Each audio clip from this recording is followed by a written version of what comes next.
8 minutos pasaron de las 11 de la mañana, 12 grados la temperatura en la ciudad de Bahía Blanca. Nosotros pasamos a la siguiente nota, está en comunicación telefónica Jerónimo Echeverri, quien es economista del CREVA. Buen día, Jerónimo, ¿cómo estás? Buen día, ¿cómo te va? Gracias por llamar. Bien, queríamos dialogar con usted para hablar sobre el dato de la inflación del mes de mayo en la ciudad. El dato fue que arrojó un 3,2%. ¿Qué es lo que significa este 3,2%? Sí, como vos bien decís, ese fue el dato que arrojó nuestra estimación. Significa una baja respecto al mes anterior, sí, que había dado 5,2%, un mes de abril muy ajetreado en términos de inflación. En este momento estamos en un nivel inflacionario que es igual al del promedio de los últimos 2 años. Sí, hacemos un promedio mensual, los últimos 24 meses nos da justamente este número, 3,2%, con lo cual, digamos que estamos en una especie de valor promedio de todos esos meses, y bueno, al quinto mes del año acumula un 20,6%, ¿sí? el índice inflacionario local. Y en términos interanuales significa una variación del 44% aproximadamente, números de inflación sustancialmente más altos que los que teníamos el año pasado, ¿no? Bien, ¿y qué sectores se han visto más afectados por este 3,2% y cuáles se han reducido? Sí, a nivel capítulos tenemos 3 capítulos que estuvieron por encima y el resto estuvieron por debajo del nivel general. Los que más aumentaron fueron educación, transporte y comunicaciones y esparcimiento, ¿sí? Educación, hubo algunos ajustes en lo que fue educación formal, ¿sí? Algunos cursos como idiomas, aptitudes, lo que tiene que ver con habilidades computacionales, etcétera, y útiles escolares, y esos fueron por ahí a grandes rasgos las variaciones más importantes. En transporte y comunicaciones recordemos la variación de combustible en torno al 6,5%. También hubo, vinculado a este incremento, actualizaciones en la bajada de bandera de remises y taxis, y aumentaron en torno al 16%. Digamos que por ese lado, transporte y comunicaciones estuvo también dentro de lo que fue los primeros capítulos, o los que más aumentaron, sí, aumentó 4,6%. Y luego esparcimiento, un punto por encima del nivel general, que ahí tenemos básicamente algunos incrementos en libros, revistas y diarios, que digamos estuvieron explicando las variaciones de ese capítulo.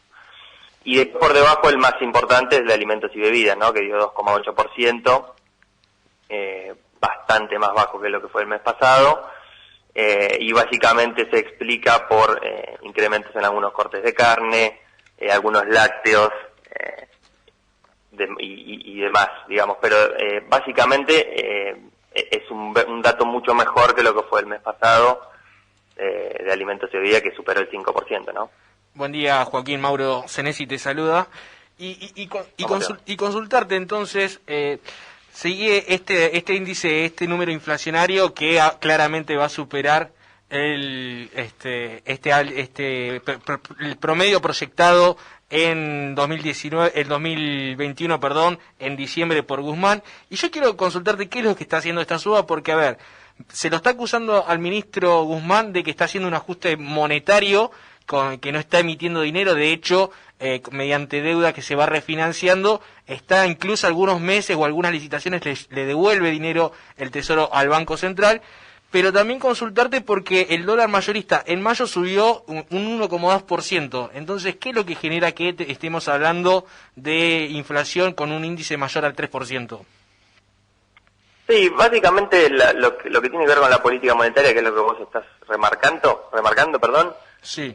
No tiene una inmediatez, digamos, de un mes para el otro, ¿sí? Recordemos 2020, un año de un déficit primario de 6,5 y financiero de alrededor del 8, que fue enteramente financiado a través de emisión monetaria, con lo cual ahí tenés una presión muy fuerte que está haciendo efecto este año, ¿sí?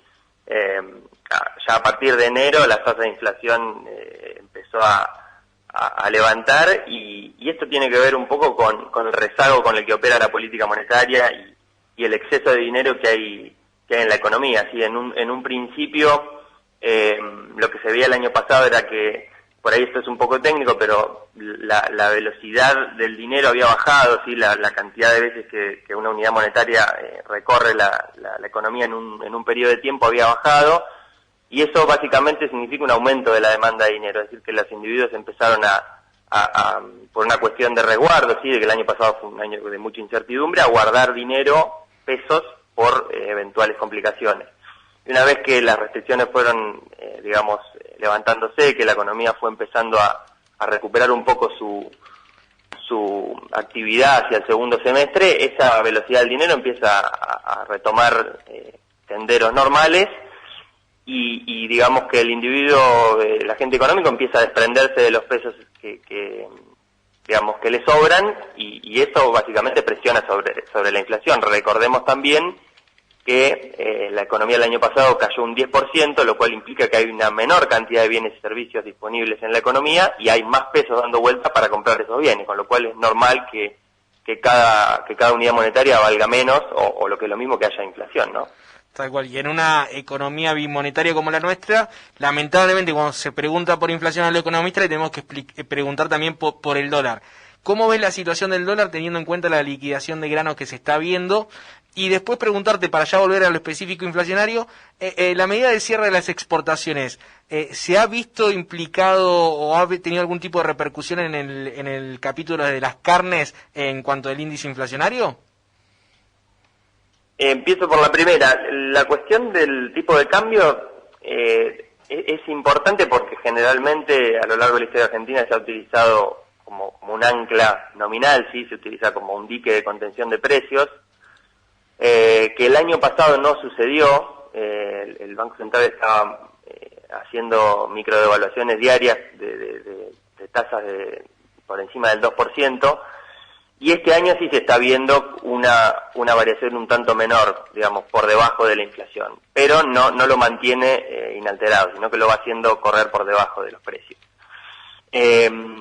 Y digamos, la situación del tipo de cambio en este contexto, por lo menos en el corto plazo, no veo ninguna complicación importante, pero digamos, pongamos en contexto esta respuesta, ¿no? Estamos en medio de una recesión importante, con cepo cambiario y con pagos al exterior o pagos de deuda que están virtualmente suspendidos, con lo cual no hay.